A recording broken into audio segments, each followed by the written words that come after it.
Roman Reigns, मेरी travel chief, अब तक आपको WWE में कोई भी नहीं हरा पाया, चाहे वो हो Goldberg, John Cena, Brock Lesnar या फिर कोडी रोड्स। लेकिन ये the best in the world वापस आ गया है और सीएम पंक चाहता है आपको नहीं बल्कि आपके अनडिस्प्यूटेड WWE यूनिवर्सल चैंपियनशिप को।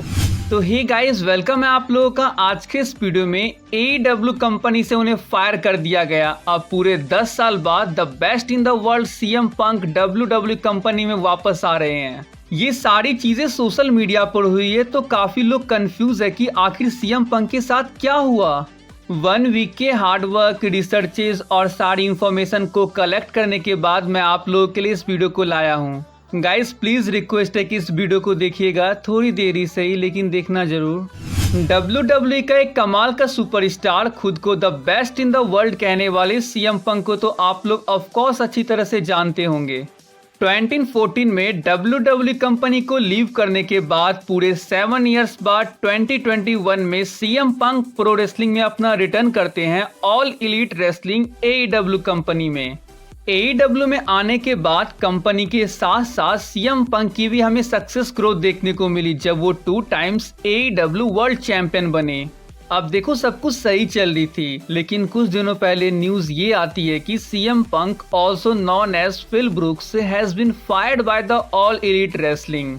सीएम पंक को AEW कंपनी से फायर कर दिया गया, उन्हें टर्मिनेट कर दिया गया है। कंपनी के CEO टोनी खान का ये कहना होता है कि ये बड़ा डिसीजन मेरे अकेले का नहीं लिया गया है, हमने इन्वेस्टिगेशन करा, विटनेस, सारे एविडेंस देखे और उसके बाद AEW डिसिप्लिन कमेटी की बैठक के बाद ये डिसीजन लिया गया कि सीएम पंक को कंपनी से निकाल देना ही बेस्ट डिसीजन रहेगा। गाइस, वीडियो में टाइम स्टैंपिंग लगी हुई है, अगर आपको मजा आ रहा है तो। एंड वीडियो का सबसे इंटरेस्टिंग पार्ट देखना है, सीएम पंक के फायर होने का एक्चुअल रीजन जानना है तो WWE के बड़े वाले फैंस रुक सकते हैं, नहीं तो अगर आप लोग चाहो तो सीएम पंक के WWE रिटर्न वाले टाइम स्टैम्प पे जा सकते हो। गाइज, आप रुके हो तो देखो अब कितना मजा आता है। अगस्त 27 संडे को लंदन के वेम्बली स्टेडियम में all in pay per view show के दौरान, पता है गाइज, AEW के इस पेपर व्यू में 85,000 प्लस ऑडियंस आए हुए थे। अब तक के AEW के हिस्ट्री का सबसे बड़ा शो इसे माना जाता है।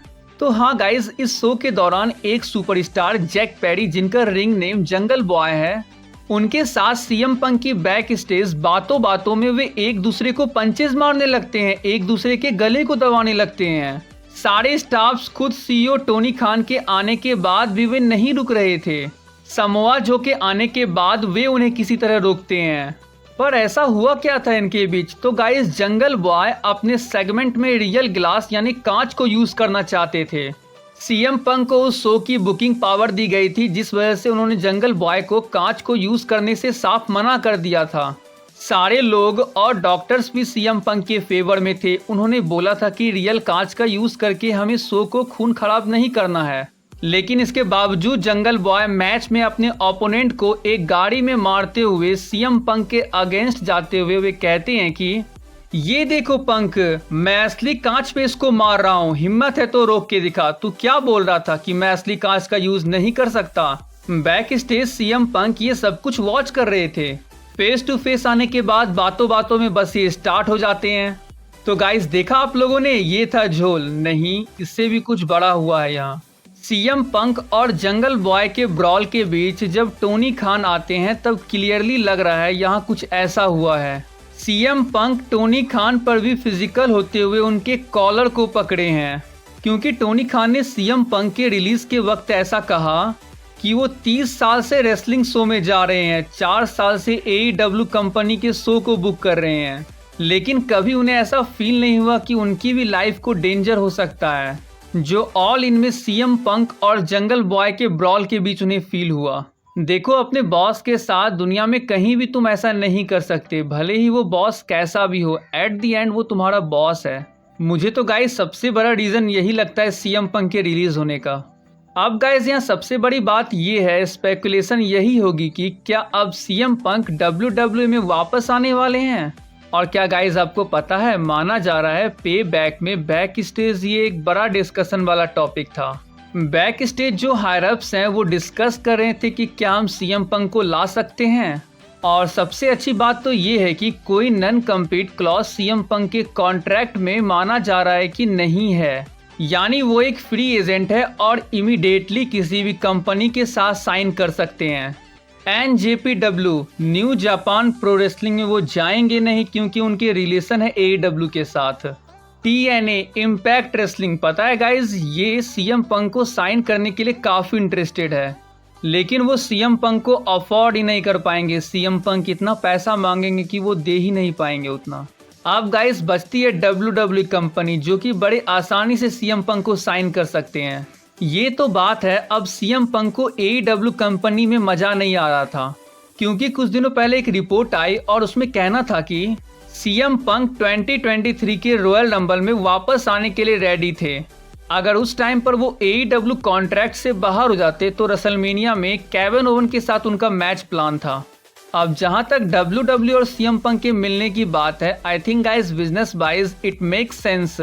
और क्योंकि इस बार डिसीजन केवल विंस मैकमैन और ट्रिपल एच का नहीं है, डिसीजन WWE के CEO निक खान और WWE के साथ मर्ज होकर UFC के साथ मर्ज होने वाली कंपनी एंडेवर के बॉस का होगा। एंड सीएम पंक के लिए यहाँ सबसे अच्छी बात यह है कि उनके रिलेशन UFC के साथ भी काफ़ी अच्छे हैं। और मुझे ऐसा लगता है आए दिनों अपडेट में मैं देख रहा हूँ WWE के साथ भी वे अच्छे टर्म पर हैं। तो गाइस सर्वाइवर सीरीज इस साल शिकागो में होगा, जो कि सीएम पंक का होम टाउन है। WWE के पास यहाँ उनका रिटर्न करवाने का सबसे अच्छा मौका है।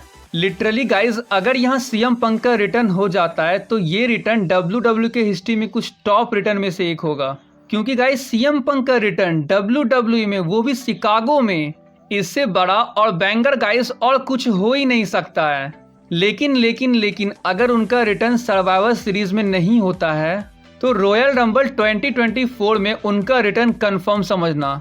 मैं आपको बताना चाहूँगा, अभी एक मंडे नाइट रॉ शिकागो में हुआ था, तो पता है सीएम पंक WWE में बैक स्टेज आ गए थे। मिज और तमीना के साथ भी वो मिले। WWE ने तुरंत वहाँ से सीएम पंक को जाने को कह दिया, क्योंकि यार तब वो AEW के साथ कॉन्ट्रैक्ट में थे। ऐसे में सीएम पंक का WWE में आना WWE के लिए प्रॉब्लम क्रिएट कर देती, लेकिन अब नहीं। हाँ, मुझे पता है सीएम पंक के रिलेशन ना तो विंस मैकमैन और ना ही ट्रिपल एच के साथ अच्छे हैं। The American nightmare Cody Rhodes के भी अच्छे नहीं थे, लेकिन WWE में आने के बाद देखो सब कुछ ठीक हो गया। कोडी रोड्स एक मेन इवेंट लेवल पे WWE के फेस बनते जा रहे हैं, और इससे बड़ा एग्जाम्पल सीएम पंक को क्या चाहिए उनके रिटर्न के लिए। 99% गाइस पॉसिबिलिटी है कि सीएम पंक WWE में ही आएंगे। सीएम पंक खुद को बेस्ट इन द वर्ल्ड मानते हैं, जो कि वो है भी। हमेशा से ही वो एक मेन इवेंट लेवल सुपरस्टार रहे हैं। The best in the world WWE में आने के बाद WWE के बेस्ट को ही अपना अपोनेंट बनाएंगे। Kevin Owens, Cody Rhodes, Brock Lesnar, world heavyweight champion Seth freakin Rollins, या फिर the undisputed WWE universal champion Roman Reigns को।